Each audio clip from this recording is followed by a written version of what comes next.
High বন্ধুরা, সঞ্জয়। আর আপনাদেরকে দেখাবো আজকে আমাদের আমরা থাকি এবং আমাদের কাজ কি। আমরা গ্রামের মানুষ, তাই গামছা নিয়ে ঘুরলাম আর কি। যাবার সময় ছাগলটা নিয়ে যাব, দেখাবো আপনাদেরকে ছাগলটা। হ্যাঁ, তারপর একটু ভিডিও দেখা যাচ্ছে আমাদের এই গ্রাম পরিবেশটা। এখানে আমাদের বাড়ি যেতে হলে এই রাস্তা দিয়ে যেতে হবে। এদিকে গিয়ে সোজা ওই এই দেখো বাড়িঘর দেখা যাচ্ছে, যে ওই বাড়িঘর দেখা যাচ্ছে ছোটো ছোটো। আমি জুম করে দেখাচ্ছি আপনাদেরকে। ওই দেখো, এই রাস্তা দিয়ে গিয়ে আমাদের বাড়ি, এখান থেকে 6-7টা বাড়ি ঘর পেরিয়ে আমাদের বাড়িটা।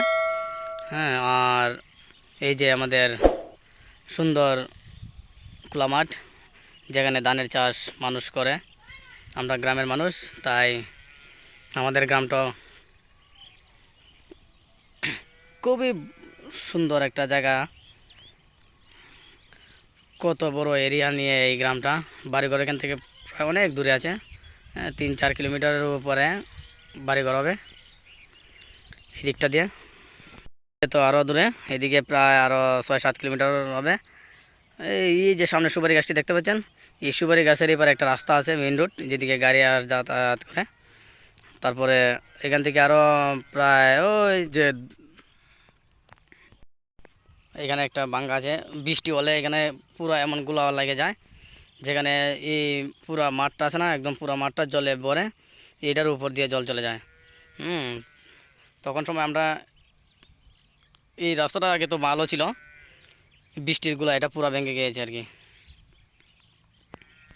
এটা আমাদের ধান ক্ষেত, দেখুন খুবই সুন্দর ধান পেকে গিয়েছে। হ্যাঁ, দেখতে খুবই সুন্দর লাগছে এটা। আর 10-12 দিন লাগবে পাকতে। তারপর আমরা কেটে নেব, ওটাকে কেটে নিয়ে বাড়িতে মারা দিয়ে ধান আলাদা আর গাছ আলাদা করে নেব।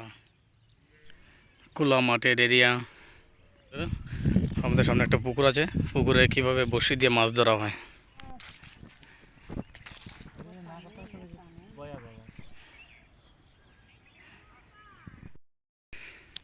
আমি যাচ্ছি আমার ছাগলের সামনে। এই দেখুন আমার ছাগল একটাই। আমরা বাড়ি চলে যাই, যাবে তুমি? হ্যাঁ, না এখনও দুষ্টুমি করবে? চলো চলো চলো। আপনাদেরকে অসংখ্য ধন্যবাদ আমার এই ভিডিওটি দেখার জন্য। Thank you for watching.